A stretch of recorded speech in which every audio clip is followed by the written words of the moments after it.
Welcome everyone to another edition of Helping Hands. I have some guests with me today who I've had some experiences with over the last couple years. I invited them on the show to help share their story, and I'd like you all to introduce yourselves. Hi, my name is Helen Golden. My name's Michelle Golden. And I'm Shannon Golden.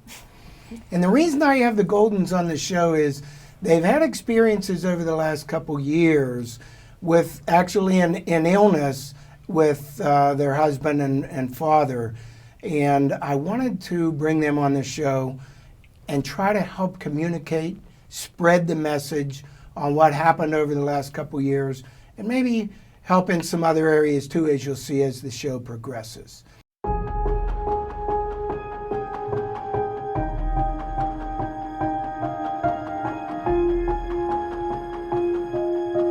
So our dad's name is Pat Golden, and he lived to be almost 58 years old. He was 13 days short of turning 58 years old. So he was 57, and he's literally the best dad ever.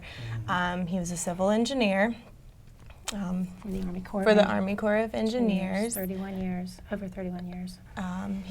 We could always go to him for anything that we needed. He always had answers.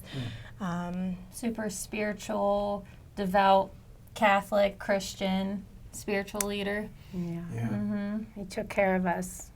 Yes. You know, we were his first and foremost importance in his life. Okay. Absolutely. And he would help anyone.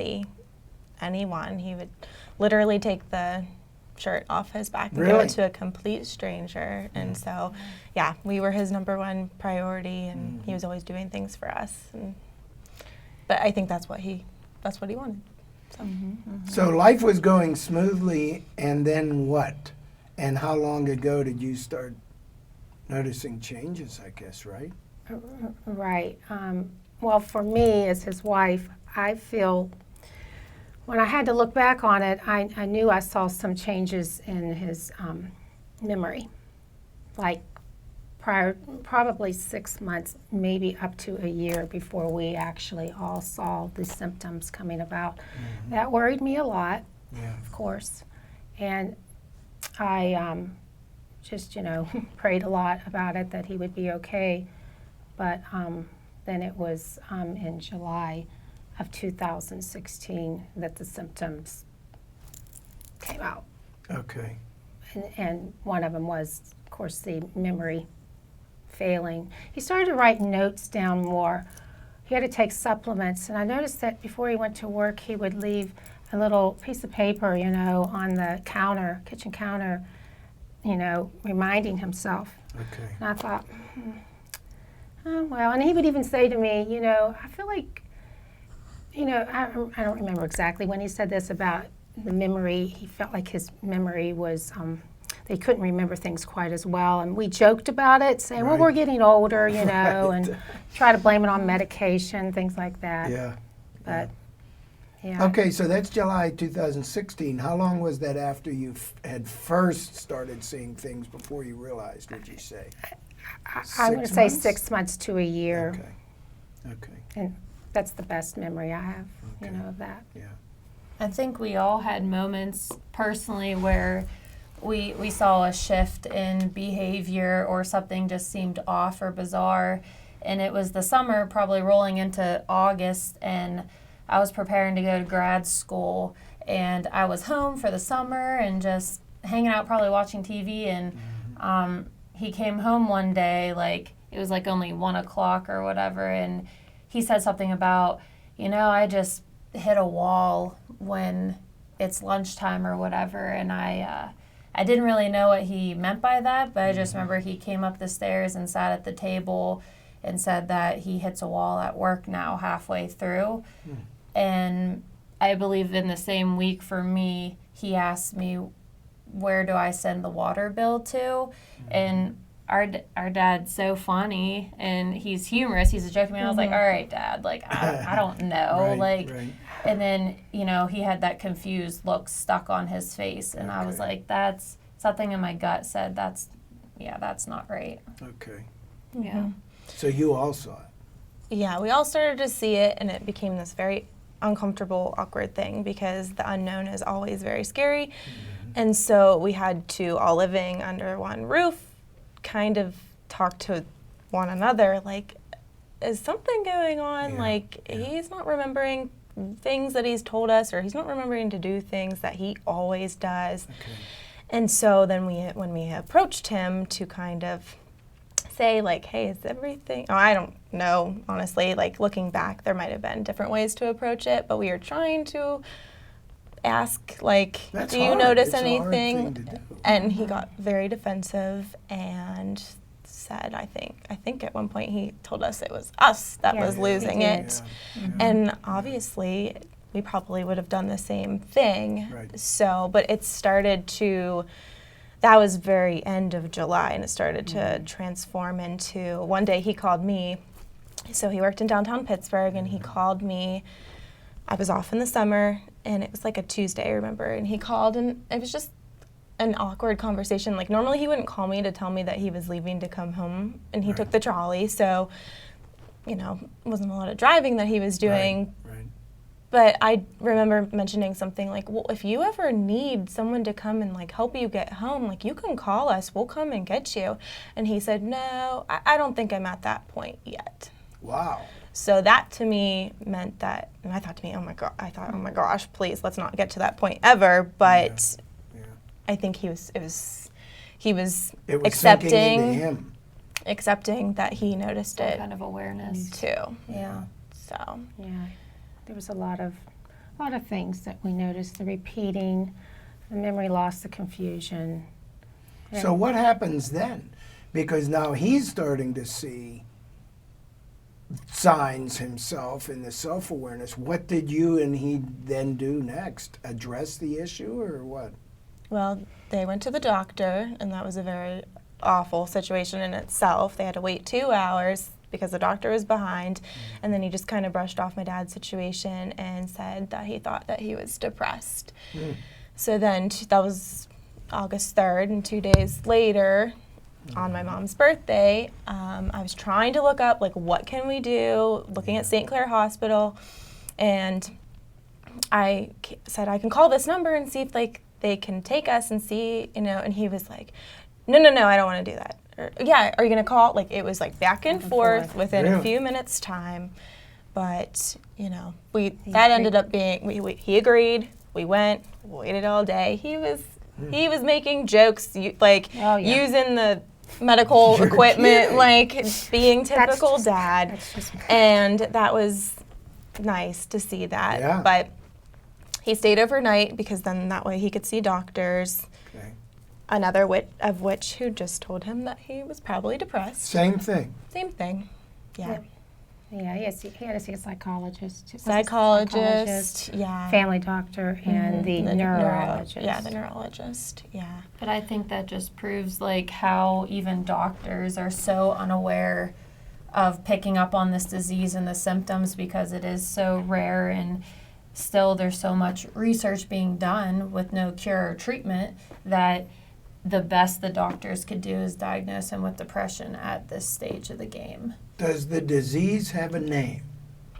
Yes, it is called Creutzfeldt-Jakob disease. What is that? Creutzfeldt-Jakob disease. Yeah. Short. What is that? CJD. Okay, yeah, I've never heard of that. CJD. CJD. CJD. That, I believe, is named after the two men in the 20s, who first had this disease. If my research was correct Okay. on that. But it's rare, 1 in a million Really? Every year.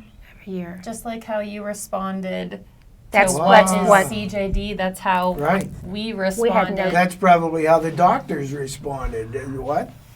Well, I think the neurologists, the good ones, knew. Who caught it? Well, I know I don't mean by name, but Allegheny What- General. Allegheny General. But what was it? Neurology or was it? Yes. a spe- Yeah. Which? Yes. They had to go Yes. through a series of tests. So all throughout August 2016, my mom was taking my dad to doctor's appointments, Which was very difficult difficult. because as August went on, symptoms got even worse. So it wasn't just the memory. He So it accelerated rapidly Oh, then, very starting rapidly. July of 2016. Very Because rapid. we're only talking August, 2.5 months. and you're saying this is accelerating fast, Just to get him dressed. right? Yeah, yes, you're right, you're correct. Very I mean, it was very difficult to So get you're him. saying even just to get him dressed and all Yes. became a Yes. chore by then already? Yes. to get him to lay down. To get him go to lay down. He bed. wouldn't go like to- you had to teach. Teach. They become childlike again, and they cannot take care of themselves in any way. It was, yeah. Go ahead. I was gonna say it.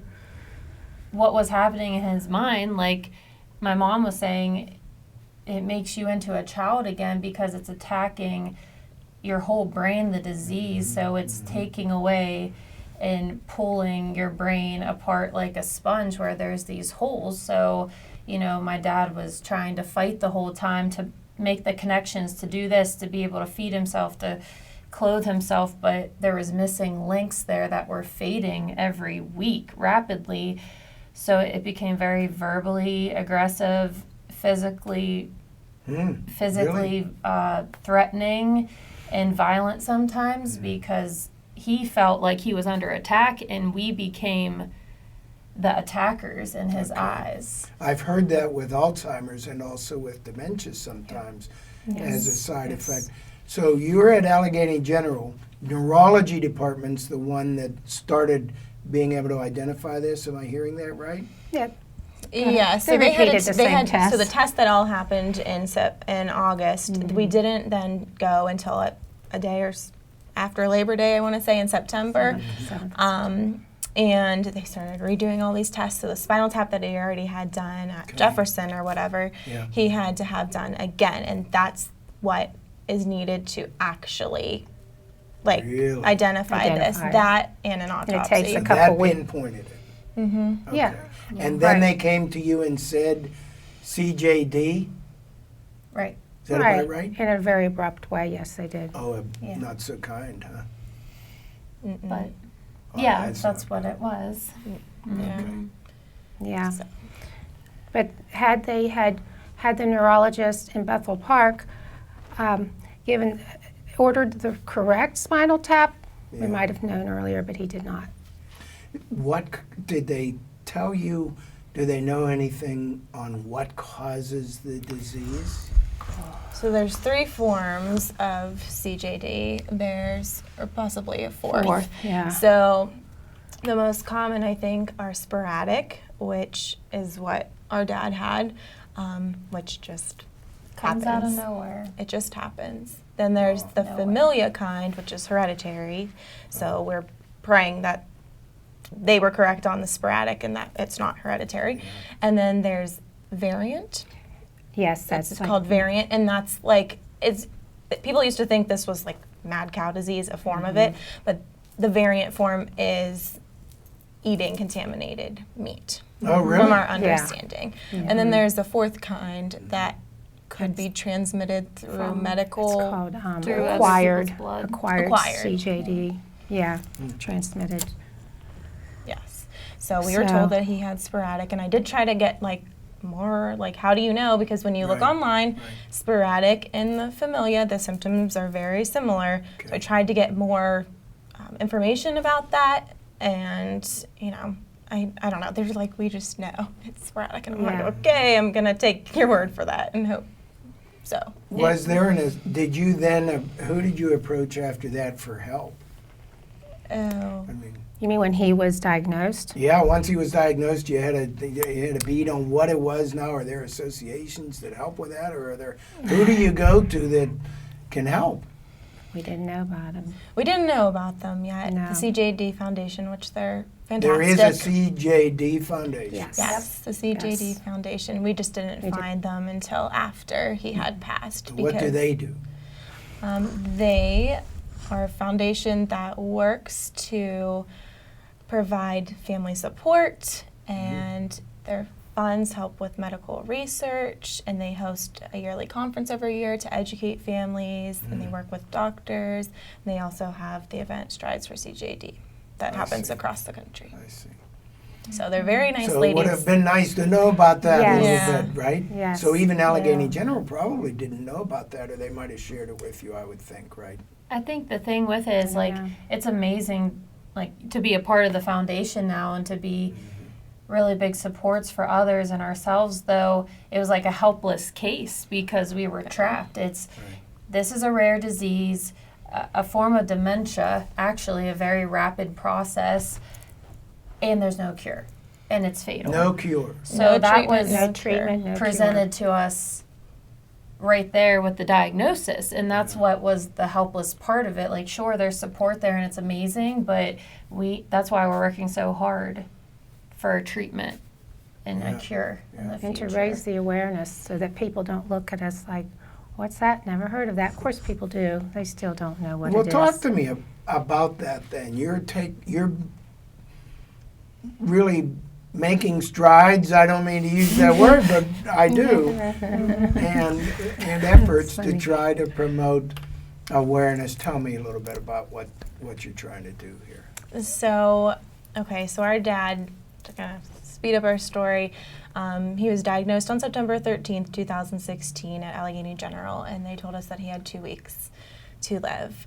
We stayed at the hospital for a couple weeks, and then we were transferred to Family Hospice in Mount Lebanon, where he was for about 2 weeks and passed away on October 12th, 2016.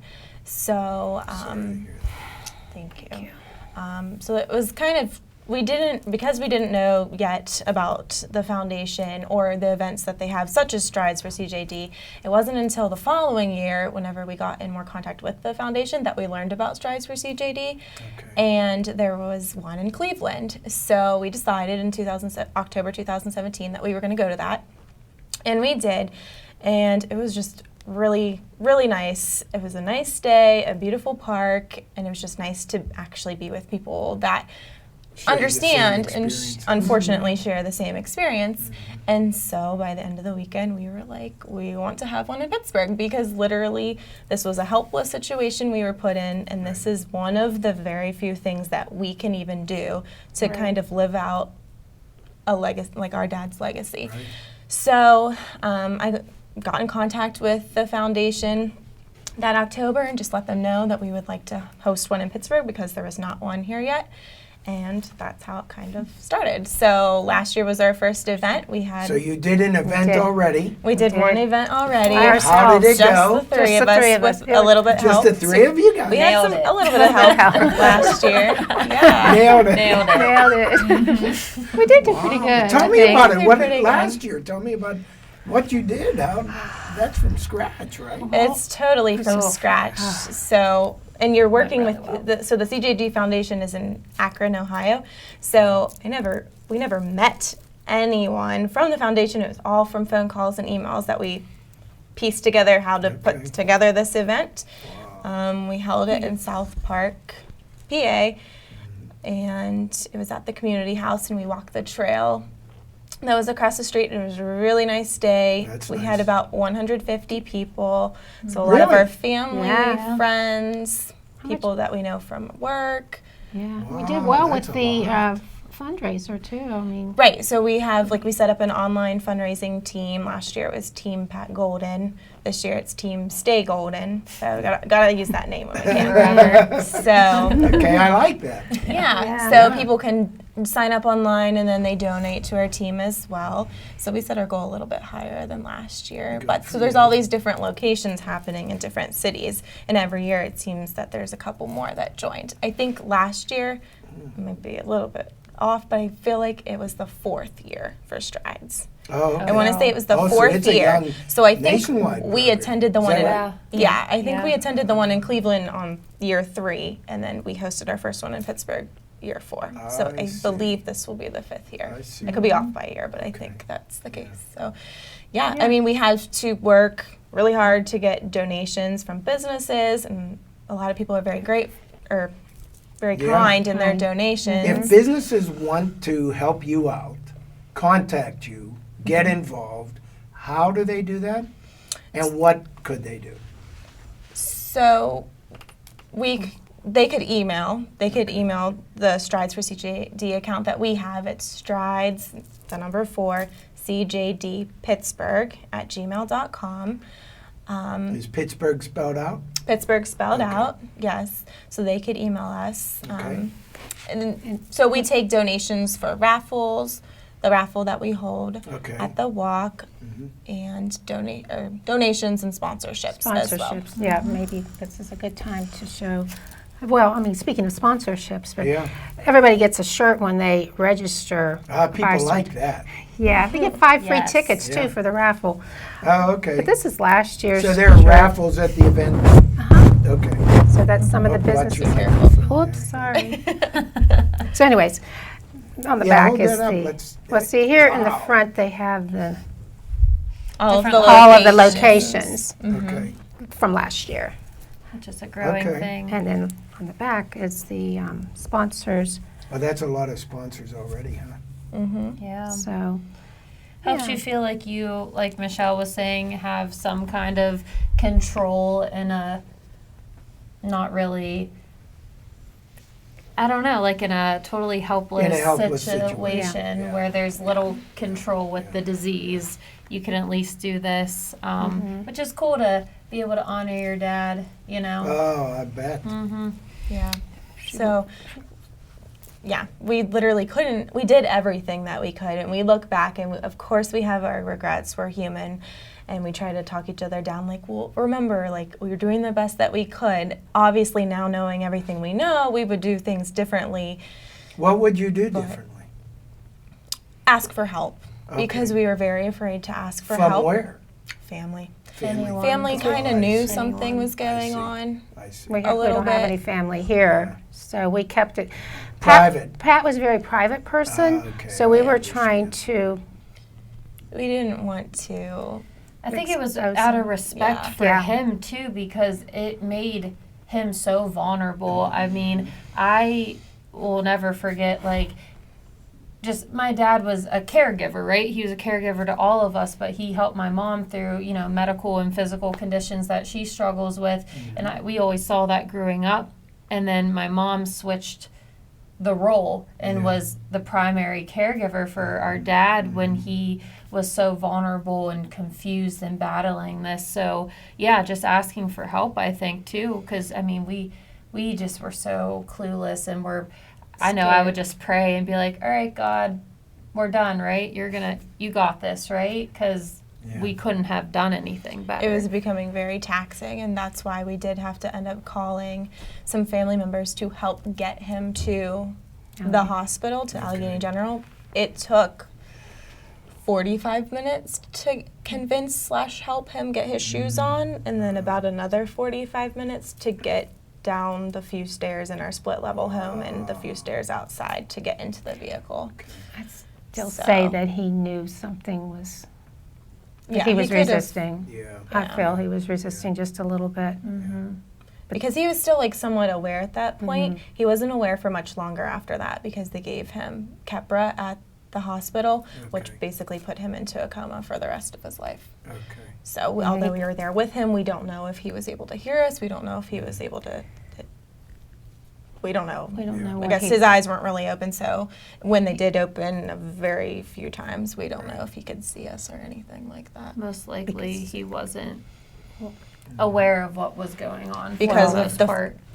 Because of the Yeah. form that his brain was in at that time. and I was going to just mention that, speaking of eyes, with CJD, your eyes do change. You become blurry. You can have because I could see him sometimes with his eyes, like, kind of wiping his eyes, and CJD can cause blindness. Oh. And, I mean, they can become blind.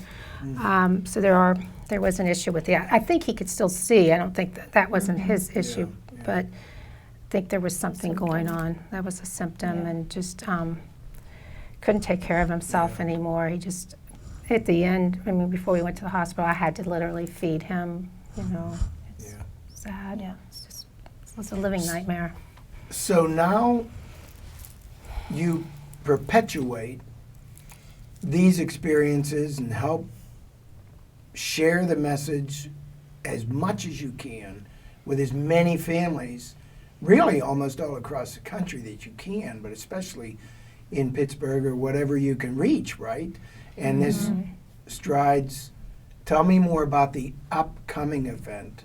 Yeah. So where people can register or how people get involved on an individual basis and again on a sponsor, how all this works, when is it, where is it, does it cost anything? I mean, share that with everyone. Go ahead, Michelle, or do Okay. Shannon want to? So this Take year's one. event is held on Saturday, October 12th. That is the actual 3-year anniversary of his passing. So when that was an option, we wanted to go with that to honor him a little bit extra this year.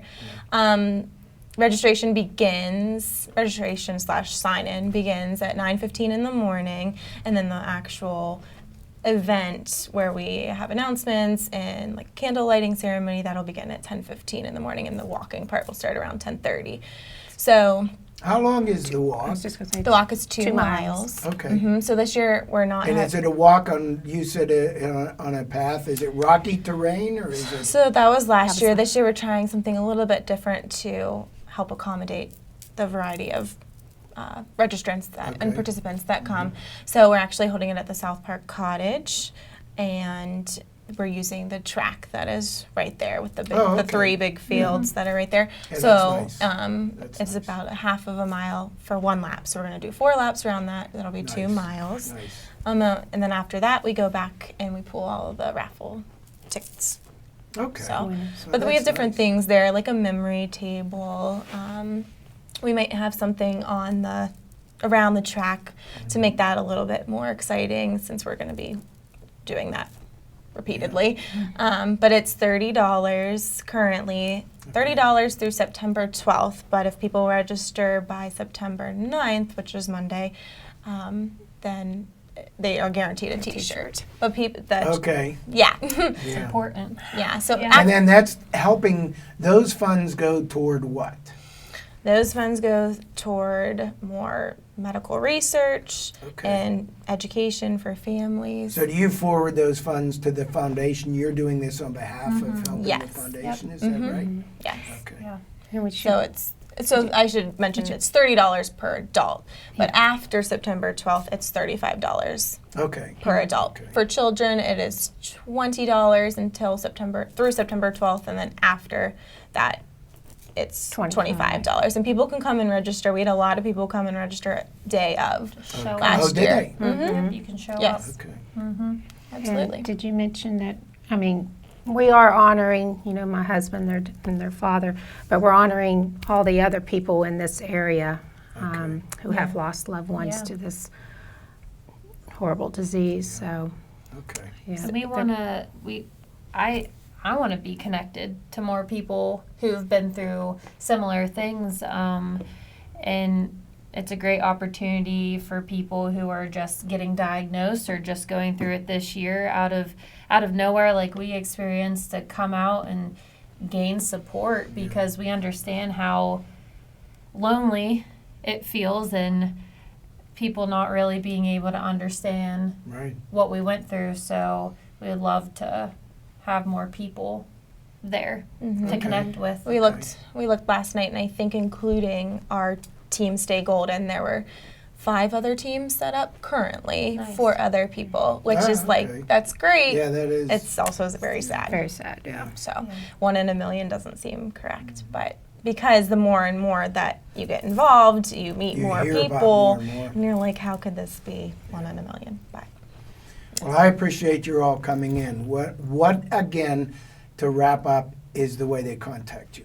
so they can contact us at strides4cjdpittsburgh@gmail.com. To register, they can go to www.stridesforcjd.com Very good. and just click on the Pittsburgh location, and people can either set up their fundraising team from there or register as a non-fundraising participant and just register to come. Okay. Thank you all for coming on. I appreciate this. Thank you. Okay. Thanks for Thank having you us. for Hope that having message us. gets out there. Thanks everyone for tuning in to another edition of Helping Hands. We'll be back again next week.